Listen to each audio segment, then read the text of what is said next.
कबीर बिरों भयंगम मन बसै, मंत न मानै कोय। राम वियोगी ना जियै, जियै तां बहुरा होए। कबीर बिरों भयंगम मन बसै, मंत न मानै कोय। राम वियोगी ना जियै, जियै तां बहुरा होए। कबीर पारस चंदन तिन है एक सुगंध, तिह मिल तेउ ऊतम भये। लोह काठ निर्गंध, कबीर जम का ठेंगा बुरा है, ओ नहीं सहया जाए। एक जो साधु मोह मिल्यो, तिन लिया अंचल लाए। कबीर बैद कहे हों ही भला, दारू मेरे वस। ए तो बस्त गोपाल की, जब भावै लेखस। कबीर नौबत अपनी, दिन 10 लेहो बजाए। नदी नाव संजोग ज्यों, बौर न मिल है आए। कबीर नौबत अपनी, दिन 10 लेहो बजाए। नदी नाव संजोग ज्यों, बहुर न मिल है आए। गुरु रूप गुरु प्यारी साध संगत जीओ, आओ सब तो पहला धन श्री गुरु ग्रंथ साहिब जी के पावन चरणों का ध्यान धरीए ਅਤੇ ਦਸ਼ਮੇਸ਼ ਪਾਤਸ਼ਾਹ श्री गुरु गोबिंद सिंह जी ने जो खालसा पंथ ਨੂੰ ਅਪਾਰ ਕਿਰਪਾ ਬਖਸ਼ਿਸ਼ ਕੀਤੀ ਹੈ गुरु फतेह के रूप ਦੇ ਵਿੱਚ, उस पावन फतेह नाल अपना चित जोड़िए जी। सत्कार नाल सारे आखो जी, वाहिगुरु जी का खालसा वाहिगुरु जी की फतेह। भगत कबीर साहब के पावन सलोकां की असीं विचार कर रहे हैं, जिस विचार के अधीन चलदियां होयां अज 76 नंबर सलोक तो लैके 80 नंबर सलोक तक 5 सलोकां की विचार लई आपां बैठे हैं। ये भगत कबीर साहब के पावन सलोकां की 16 नंबर वीडियो है, जिहड़ी अज असीं रैडी कर लगे हाँ, तैयार कर लगे हाँ। कबीर साहब ने इन्हां सलोकां दे विच जो कृपा कीती है, जिवें कि आपां संखेप रूप दे विच सब तो पहलां विचार करदे हां, दस दवां। इन्हां सलोकां 'च कबीर साहब ने बहुत डूंघियां गल्लां दा जिक्र कीता है। कबीर साहब ने इहदे विच आख्या, कहंदे जिस बंदे नूं विछोड़े का एहसास नहीं ना हुंदा कि मेरा कोई धुरा है, मेरा कोई मुढ़ है, उस चीज़ का एहसास ना हो। जिस तरह मेरा कोई प्यो है, मैं माँ अते प्यो के एहसास नूं भुल जावां भी मैनू कोई पैदा करने वाली माँ है, मैनू कोई प्यार करने वाला प्यो है, मैं भुल जावां, मैनू एहसास ही ना रहे, मेरा कोई मुढ़ का मैनू पता ही ना होवे, तो मैं कोई बंदा थोड़ी है, मैं कोई इंसान थोड़ी हाँ। इस तरह साडे मन च ये एहसास रहे कि साडा कोई धुरा है, साडा कोई सानू कोई बनाउण वाला है, इस सृष्टि नूं तैयार करने वाला है। कबीर साहब कहते इस चीज़ का एहसास बंदे अंदर होना जरूरी है। जिहदे अंदर ये एहसास है, दुनिया की कोई भी विकारां की शक्ति, वड्डी तो वड्डी बुराई तेरा कुछ विगाड़ नहीं सकती। पर जिहदे अंदर ये एहसास ही नहीं, जिहदे अंदर विछोड़े का सप ही नहीं लड़िया अजे तक, वो बंदा कमला ही है, उसका जीवन व्यर्थ है, उसके जीवन का कोई लाभ नहीं, कोई फायदा नहीं। फिर कबीर साहब ने आख्या, कहंदे ने अकाल पुरख वाहिगुरू ने सानू सारियां नू मत दित्ती है, अकल दित्ती है। आपां ਆਪਣੇ ਸਤਿਗੁਰੂ ਜਿਹੜਾ ਕਿ ਸਾਡਾ ਗੁਰੂ ਚੰਦਨ ਵਰਗਾ ਹੈ, ਉਹਦੇ ਕੋਲ ਰਹਿ ਕੇ ਅਸੀਂ ਸੁਗੰਧੀ ਮੰਨਣੀ ਹੈ, ਚੰਗੇ ਆਪਣੇ ਆਚਾਰ ਬਣਾਉਣੇ ਨੇ, ਵਿਚਾਰ ਚੰਗੇ ਬਣਾਉਣੇ ਨੇ। ਪਰ ਇਨਸਾਨ ਉਸ ਪਾਸੇ ਜਾਂਦਾ ਹੀ ਨਹੀਂ। ਇਸ ਲਈ ਕਬੀਰ ਸਾਹਿਬ ਨੇ ਇੱਕ ਸ਼ਲੋਕ 'ਚ ਆਖਿਆ ਕਿ ਬੰਦੇ ਨੂੰ ਵਿਕਾਰਾਂ ਰੂਪ ਜਮਾਂ ਦਾ ਡੰਡਾ ਰਾਤ ਦਿਨ ਵੱਜਦਾ ਰਹਿੰਦਾ, ਵੱਜਦਾ ਰਹਿੰਦਾ। ਬਚਦਾ ਕੌਣ ਹੈ? ਬਚਦਾ ਉਹੀ ਹੈ ਜਿਸ ਨੂੰ ਸੱਚ ਦੀ ਸਮਝ ਲੱਗਦੀ, ਜਿਸ ਨੂੰ ਸਹੀ ਸਮਝ ਲੱਗਦੀ, ਉਹਦਾ ਹੀ ਬਚਾਅ ਹੁੰਦਾ। ਨਹੀਂ ਤਾਂ ਬਾਕੀ ਤਾਂ ਇਹ ਡੰਡੇ ਖਾਂਦੇ ਚਲੇ ਜਾਂਦੇ ਨੇ ਔਰ ਉਹਨਾਂ ਦੀ ਜ਼ਿੰਦਗੀ ਕਿਸੇ ਕੰਮ ਨਹੀਂ ਆਉਂਦੀ। ਫਿਰ ਕਬੀਰ ਸਾਹਿਬ ਨੇ ਇਹਨਾਂ ਸ਼ਲੋਕਾਂ 'ਚ ਇਹ ਵੀ ਆਖਿਆ ਕਿ ਯਾਦ ਰੱਖੀ, ਦੁਨੀਆ ਦੀ ਕੋਈ ਵੱਡੀ ਤੋਂ ਵੱਡੀ ਤਾਕਤ, ਵੱਡੇ ਤੋਂ ਵੱਡਾ ਵੈਦ, ਡਾਕਟਰ, ਸਾਇੰਸਦਾਨ ਤੇਰੀ ਮੌਤ ਰੋਕ ਨਹੀਂ ਸਕਦਾ।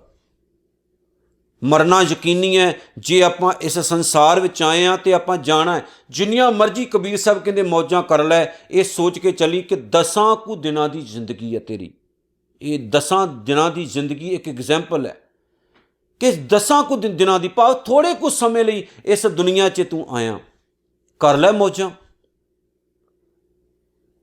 ਪਰ ਇਹ ਵੀ ਚਿੱਤ ਰੱਖੀ ਕਿ ਜਿਸ ਮਾਲਕ ਨੇ ਤੈਨੂੰ ਪੈਦਾ ਕੀਤਾ ਕਮਲਿਆ, ਉਹਨੂੰ ਯਾਦ ਰੱਖਣਾ। ਸੋ ਬਹੁਤ ਸਾਰੀਆਂ ਪਿਆਰੀਆਂ ਪਿਆਰੀਆਂ ਗੱਲਾਂ ਦਾ ਜ਼ਿਕਰ ਕਬੀਰ ਸਾਹਿਬ ਨੇ ਇਹਨਾਂ 5 ਸ਼ਲੋਕਾਂ 'ਚ ਕੀਤਾ, ਜਿਹਦੀ ਆਪਾਂ ਵਿਚਾਰ ਆਰੰਭ ਕਰਨ ਲੱਗੇ।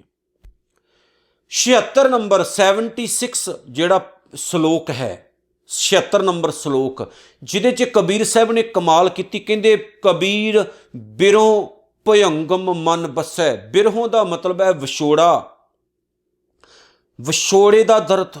ਇਹ ਵਿਛੋੜਾ ਸਹਿਆ ਨਾ ਜਾਏ। ਵਿਛੋੜੇ ਦਾ ਜਿਹੜਾ ਦਰਦ ਹੈ,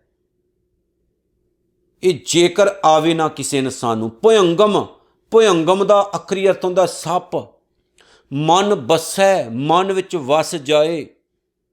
ਕਹਿੰਦੇ ਜਿਵੇਂ ਆਪਾਂ ਜਿਹੜਾ 75 ਨੰਬਰ ਸ਼ਲੋਕ ਵਿਚਾਰਿਆ ਸੀ ਨਾ, ਜਿਹਦੇ 'ਚ ਉਹਨਾਂ ਨੇ ਗੱਲ ਕੀਤੀ, ਕਬੀਰ ਕਠ ਜਪਣੀ ਕਾਠ ਕੀ ਕਿਆ ਦਿਖਲਾਵੇਂ ਲੋਏ। ਕਹਿੰਦੇ ਨੇ ਮਾਲਾ 'ਚ ਫੜੀ ਜਪੀ ਜਾਨਾ।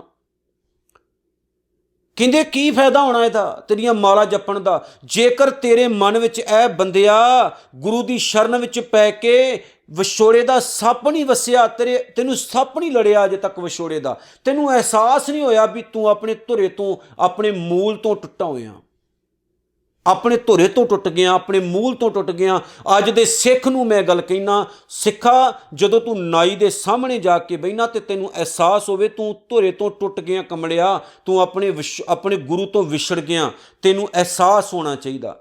ਜਦੋਂ ਤੂੰ ਆਪਣੇ ਨਿੱਕੇ ਨਿੱਕੇ ਬੱਚਿਆਂ ਨੂੰ ਨਾਈਆਂ ਦੇ ਮੂਹਰੇ ਲਿਜਾ ਕੇ ਉਸ ਤਰ੍ਹਾਂ ਚਲਾਉਣਾ ਉਹਨਾਂ ਦੇ ਸਿਰਾਂ ਉੱਤੇ, ਤੇ ਤੈਨੂੰ ਅਹਿਸਾਸ ਹੋਵੇ ਵੀ ਤੂੰ ਟੁੱਟ ਚੁੱਕਾ ਧੁਰੇ ਆਪਣੇ ਤੋਂ।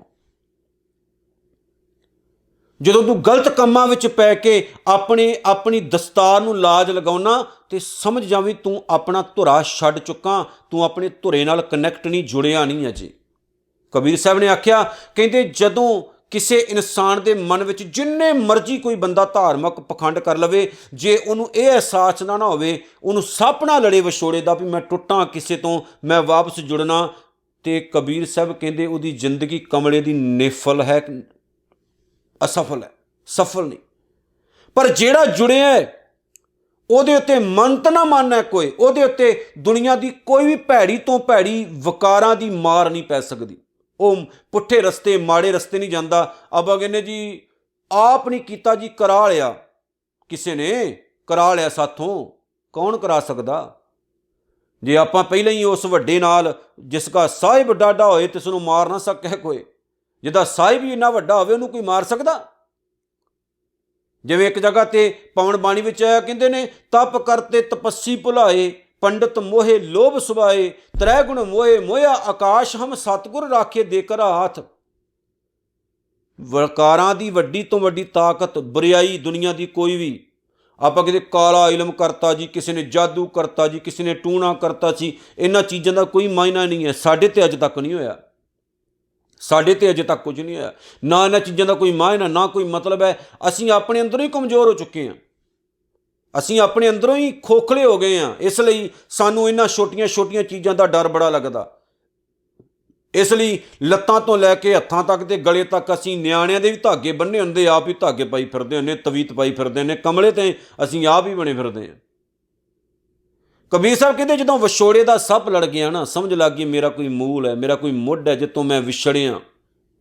ਸੱਚ ਜਾਣਿਓ ਜ਼ਿੰਦਗੀ ਜਿਉਣ ਦਾ ਸਵਾਦ ਬੜਾ ਹੋਣਾ। ਬਾਣੀ ਪੜ੍ਹਨ ਦਾ ਸਵਾਦ ਆਏਗਾ, ਬਾਣੀ 'ਚ ਮਨ ਲੱਗੇਗਾ।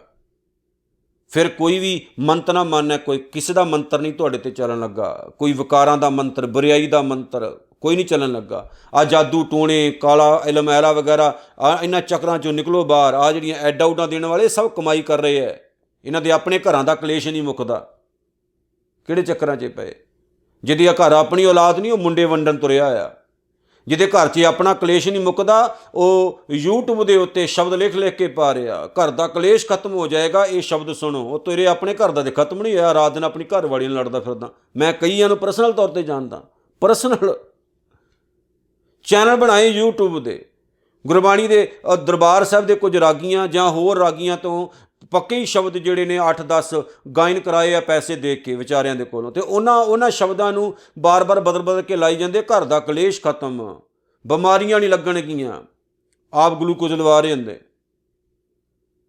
ਬਿਮਾਰੀਆਂ ਲੱਗੇ। ਤੁਹਾਡੀ ਵੱਡੀ ਖੁਸ਼ਖਬਰੀ ਤੁਹਾਨੂੰ ਮਿਲੇਗੀ। ਕਾਹਦੇ ਵਾਸਤੇ? ਤੁਹਾਨੂੰ ਤਾਂ ਕੋਈ ਖੁਸ਼ਖਬਰੀ ਨਹੀਂ ਮਿਲੀ। ਮੈਂ ਹੈਰਾਨ ਹਾਂ, ਕਿਹੜੇ ਚੱਕਰਾਂ 'ਚ ਪੈ ਗਈ ਜਨਤਾ, ਦੁਨੀਆ ਕਿਹੜੇ ਚੱਕਰਾਂ 'ਚ ਪੈ ਗਈ। ਰਾਮ ਵਿਯੋਗੀ ਨਾ ਜੀਏ, ਜੀਏ ਤਾਂ ਬੋਰਾ ਹੋਏ। ਜਿਹੜਾ ਜਿਹਨੂੰ ਅਹਿਸਾਸ ਹੋ ਜਾਂਦਾ ਨਾ ਮੈਂ ਵਿਛੜਿਆ ਮਾਲਕ ਤੋਂ, ਰਾਮ ਵਿਯੋਗੀ ਹੋ ਗਿਆ। ਜਿਹੜਾ ਜਿਹਨੂੰ ਵਿਛੋੜੇ ਦਾ ਅਹਿਸਾਸ ਹੋ ਗਿਆ, ਜਿਹਨੂੰ ਰਾਮ ਦੇ ਵਿਛੋੜੇ ਦਾ ਅਹਿਸਾਸ ਹੋ ਗਿਆ, ਨਿਰੰਕਾਰ ਦੇ ਵਿਛੋੜੇ ਦਾ ਅਹਿਸਾਸ ਹੋ ਗਿਆ, ਮੈਂ ਤੋਂ ਵਿਛੜਿਆ ਤੇ ਮੈਂ ਮਿਲਣਾ, ਉਹ ਜਿਉ ਨਹੀਂ ਸਕਦਾ। ਫਿਰ ਉਹ ਰਾਤ ਦਿਨ ਕਮਲਾ ਹੋਇਆ ਰਹਿੰਦਾ ਵੀ ਮੈਂ ਮਿਲਣਾ ਉਹਨੂੰ। ਤੇ ਕਬੀਰ ਸਾਹਿਬ ਕਹਿੰਦੇ ਨੇ ਉਹ ਜਿਹੜਾ ਇਹੋ ਜਿਹਾ ਜੀਵਨ ਜਿਉਂਦਾ ਨਾ ਦੁਨੀਆ ਦੇ ਭਾਣੇ, ਉਹ ਝੱਲਿਆਂ ਵਾਲਾ ਹੀ ਜੀਵਨ ਹੁੰਦਾ। ਲੋਕ ਨੂੰ ਬਾਕੀ ਕਹਿੰਦੇ ਜੀਏ ਤਾਂ ਬੋਰਾ ਹੋਏ, ਜੀਉ ਤਾਂ ਰਿਹਾ ਹੁੰਦਾ ਵਿਚਾਰਾ, ਲੋਕ ਨੂੰ ਕਹਿੰਦੇ ਕਮਲਾ ਹੀ ਹੈ। ਜਿਹੜਾ ਅੰਦਰੋਂ ਜੁੜਿਆ, ਲੋਕ ਕਹਿੰਦੇ ਕਮਲਾ ਹੀ ਹੈ। ਕੋਈ ਆਖੇ ਭੂਤਨਾ ਕੋ ਕਹੇ ਬਤਾਲਾ, ਕੋਈ ਆਖੇ ਆਦਮੀ ਨਾਨਕ ਵਿਚਾਰਾ, ਭਇਆ ਦੀਵਾਨਾ ਸ਼ਾਹ ਕਾ ਨਾਨਕ ਬੋਰਾਨਾ। ਕੋਈ ਕਮਲਾ, ਕੋਈ ਝੱਲਾ ਕਹਿੰਦਾ, ਗੁਰੂ ਨਾਨਕ ਸਾਹਿਬ ਕਹਿੰਦੇ ਮੈਨੂੰ, ਪਰ ਮੈਂ ਤਾਂ ਉਹਦੇ ਪਿਆਰ ਵਿੱਚ ਕਮਲਾ ਹੋਇਆ ਫਿਰਦਾ। ਕਮਲਿਓ ਤੁਸੀਂ ਕਮਲੇ ਹੋ, ਮੈਂ ਕਮਲਾ ਨਹੀਂ, ਮੈਂ ਤਾਂ ਉਹਦੇ ਪਿਆਰ 'ਚ ਝੱਲਾਂ।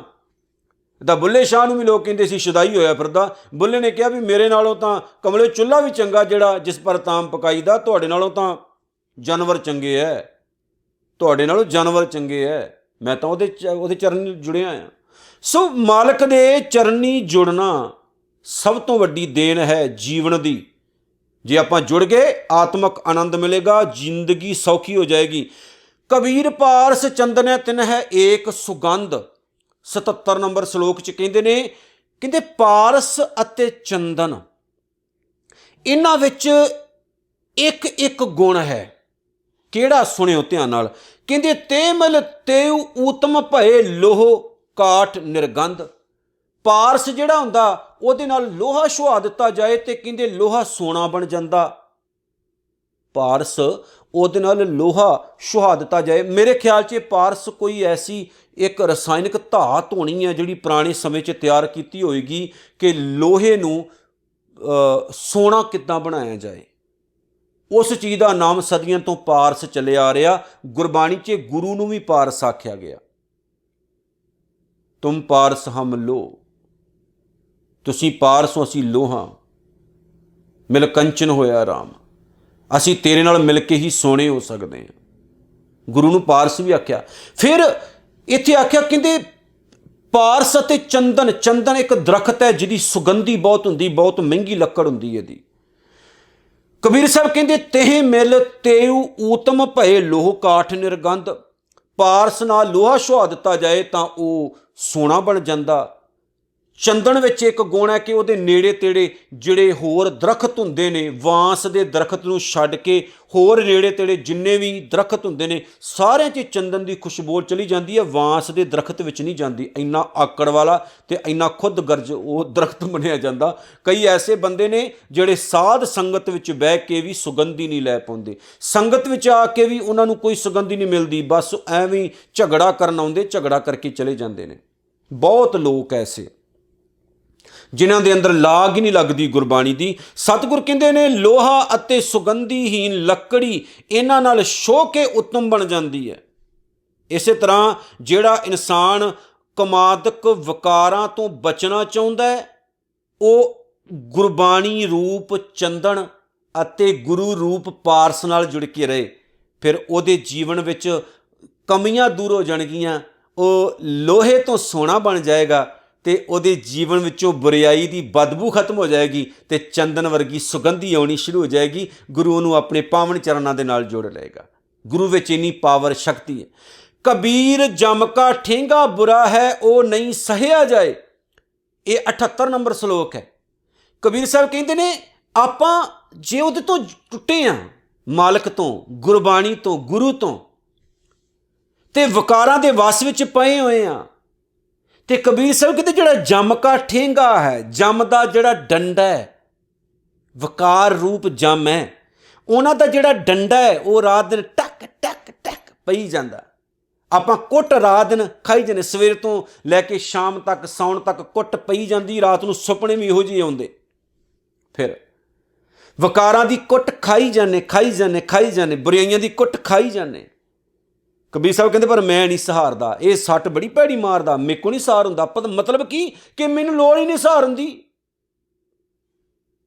ਮੈਨੂੰ ਨਹੀਂ ਲੋੜ ਸਹਾਰਨ ਦੀ, ਮੈਂ ਆਪਣੇ ਗੁਰੂ ਨਾਲ ਜੁੜਿਆ।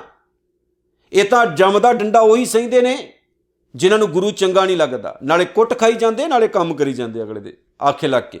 ਏਕ ਜੋ ਸਾਧੂ ਮੋਹਿ ਮਿਲਿਓ, ਮੈਨੂੰ ਇੱਕ ਸਾਧੂ ਮਿਲਿਆ, ਇੱਕ ਗੁਰੂ ਮਿਲਿਆ, ਐਸਾ ਗੁਰੂ ਜਿਹੜਾ ਸੰਪੂਰਨ ਸੀ, ਐਸਾ ਗੁਰੂ ਜਿਹੜਾ ਪਰਮਾਤਮਾ ਦੀ ਕਿਰਪਾ ਨਾਲ ਭਰਿਆ ਹੋਇਆ ਸੀ ਅੰਦਰੋਂ ਬਾਹਰੋਂ।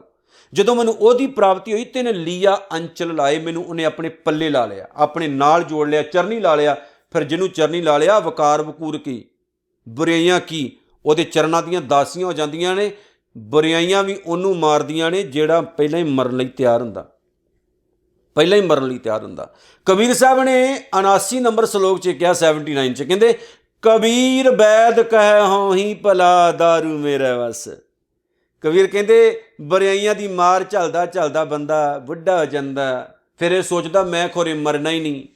ਕਬੀਰ ਸਾਹਿਬ ਕਹਿੰਦੇ ਯਾਦ ਰੱਖੀ, ਵੱਡੇ ਤੋਂ ਵੱਡਾ ਵੈਦ, ਡਾਕਟਰ, ਹਕੀਮ ਇਹ ਸੋਚੇ ਵੀ ਮੈਂ ਬਹੁਤ ਸਿਆਣਾ, ਮੇਰੇ ਕੋਲ ਦਵਾਈ ਹੈ, ਦਾਰੂ ਹੈ, ਤੇ ਮੈਂ ਸਰੀਰ ਨੂੰ ਬਚਾ ਸਕਦਾ।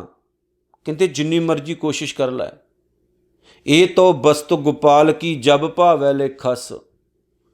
ਇਹ ਤਾਂ ਜੀਵਨ ਤਾਂ ਇਹ ਮਾਲਕ ਦੀ ਦੇਣ ਹੈ, ਜਦੋਂ ਉਹਨੇ ਚਾਹਣਾ ਲੈ ਜਾਣਾ। ਇਹ ਕੋਈ ਇਸ ਸਰੀਰ ਨੂੰ ਬਚਾ ਨਹੀਂ ਸਕਦਾ।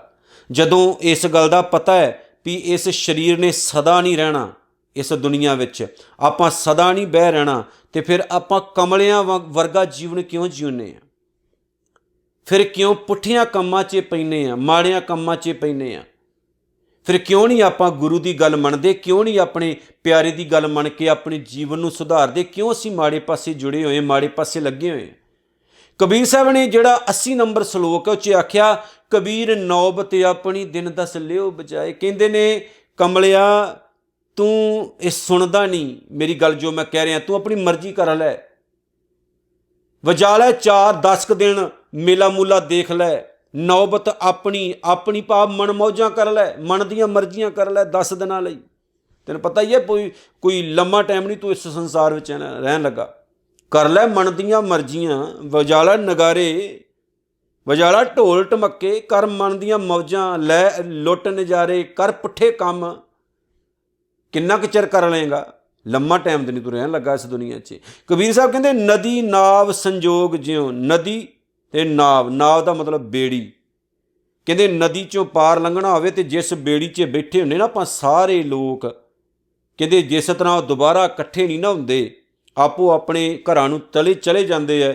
ਕਬੀਰ ਸਾਹਿਬ ਕਹਿੰਦੇ ਨੇ ਬੌਰ ਨਾ ਮਿਲ ਹੈ ਆਏ, ਇਸੇ ਤਰ੍ਹਾਂ ਕਮਲਿਆ ਇਹ ਯਾਦ ਰੱਖੀ, ਇਹ ਮਨੁੱਖਾ ਸਰੀਰ ਤੈਨੂੰ ਦੁਬਾਰਾ ਨਹੀਂ ਮਿਲਣ ਲੱਗਾ, ਨਹੀਂ ਮਿਲਣਾ। ਆਪਾਂ ਬੱਸ ਵਿੱਚ ਬਹਿੰਦੇ, ਕਿੰਨੇ ਲੋਕ ਸਾਨੂੰ ਮਿਲਦੇ ਆ, ਬਾਅਦ ਵਿੱਚ ਕਦੇ ਜ਼ਿੰਦਗੀ 'ਚ ਇੰਨੇ ਲੋਕ ਇਕੱਠੇ ਮਿਲਦੇ ਨਹੀਂ। ਜਹਾਜ਼ 'ਚ ਬਹਿੰਦੇ, ਕਿੰਨੇ ਲੋਕ ਬੈਠੇ ਹੁੰਦੇ ਨੇ ਸੈਂਕੜੇ, ਬਾਅਦ 'ਚ ਕਦੇ ਮਿਲਦੇ ਨਹੀਂ। ਇਹ ਬਸ ਥੋੜ੍ਹੇ ਚਿਰ ਦਾ ਹੀ ਮੇਲਾ ਹੁੰਦਾ, ਫਿਰ ਵਿਛੋੜਾ ਪੈ ਜਾਂਦਾ। ਇਸੇ ਤਰ੍ਹਾਂ ਹੀ ਇਹ ਸਰੀਰ ਹੈ, ਇੱਕ ਵਾਰੀ ਮਿਲਿਆ ਦੁਬਾਰਾ ਨਹੀਂ ਮਿਲਣ ਲੱਗਾ। ਤੇ ਜਦੋਂ ਸਾਨੂੰ ਮਿਲਿਆ ਹੈ ਤੇ ਕਿਉਂ ਨਾ ਆਪਾਂ ਇਸ ਦੁਨੀਆ ਵਿੱਚ ਕੋਈ ਚੰਗਾ, ਕੋਈ ਨੇਕ ਕੰਮ ਕਰਕੇ ਜਾਈਏ, ਕੋਈ ਭਲਾ ਕੰਮ ਕਰਕੇ ਜਾਈਏ। ਦੇਖੋ ਜੇ ਖੁਦ ਨੂੰ ਸਵਾਰੋਗੇ ਤਾਂ ਹੀ ਦੁਨੀਆ ਨੂੰ ਸਵਾਰ ਸਕਦੇ ਹੋ। ਜੇ ਖੁਦ ਨੂੰ ਨਹੀਂ ਸਵਾਰਿਆ ਤੇ ਤੁਸੀਂ ਦੁਨੀਆ ਨੂੰ ਸਵਾਰਨਾ ਸੁਪਨਾ ਹੀ ਛੱਡ ਦਿਓ। ਸੋ ਆਓ ਕਬੀਰ ਸਾਹਿਬ ਦੇ ਇਹ ਜਿਹੜੇ ਪਾਵਨ ਸ਼ਲੋਕ ਨੇ 80 ਨੰਬਰ ਤੱਕ ਆਪਾਂ ਵਿਚਾਰ ਕੀਤੀ ਹੈ। ਇਹਨਾਂ ਪਾਵਨ ਸ਼ਲੋਕਾਂ ਨੂੰ ਚੰਗੀ ਤਰ੍ਹਾਂ ਦ੍ਰਿੜ ਕਰੀਏ, ਪੱਕਾ ਕਰੀਏ। ਇਹ 16 ਨੰਬਰ ਤੱਕ ਸਾਡੀਆਂ ਵੀਡੀਓ ਅੱਜ ਕੰਪਲੀਟ ਹੋਈਆਂ ਨੇ। ਅਰਦਾਸ ਕਰੋ ਕਿ ਅਸੀਂ ਸਾਰੇ ਚਰਨੀ ਲੱਗੀਏ ਗੁਰੂ ਗ੍ਰੰਥ ਸਾਹਿਬ ਦੇ ਪਾਵਨ ਬਾਣੀ ਦੇ। ਦਾਸ ਲਈ ਵੀ ਅਰਦਾਸ ਕਰੋ ਕਿ ਮਹਾਰਾਜ ਜਦੋਂ ਤੱਕ ਇਹ ਸਵਾਸ ਦਿੱਤੇ ਨੇ ਤੇਰੀ ਪਾਵਨ ਬਾਣੀ ਦੀ ਇਸ ਤਰ੍ਹਾਂ ਹੀ ਵਿਚਾਰ ਆਪਾਂ ਕਰਦੇ ਰਹੀਏ। ਭੁੱਲ ਚੁੱਕ ਦੀ ਖਿਮਾ ਜੀ। ਪ੍ਰਵਾਨੋ ਫਤਿਹ। ਵਾਹਿਗੁਰੂ ਜੀ ਕਾ ਖਾਲਸਾ, ਵਾਹਿਗੁਰੂ ਜੀ ਕੀ ਫਤਿਹ।